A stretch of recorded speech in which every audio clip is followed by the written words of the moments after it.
Now let me show you how you can set the auto lock to never on the iPad. So basically we just have to go to the settings as usual, and in the left panel of the settings, when you scroll down a little bit more, you should find the display and brightness. And in here you get to control things like, the brightness in a general, but the auto lock feature has its own menu below. So you can click on it to expand it, and you have a few options. For a lot of people, I believe that by default it is set to 2 minutes, but you can bump it up to 5 minutes, 10, 15, or never.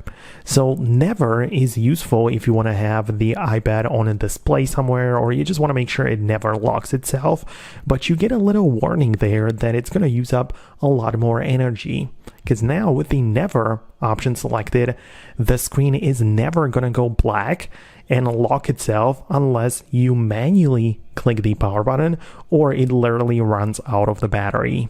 And yeah, that's essentially all that you need to know about it. So if you like these types of tutorials, where I just go straight to the topic and try to explain it the best I can, then definitely subscribe for more, and I'll see you in the next uploads.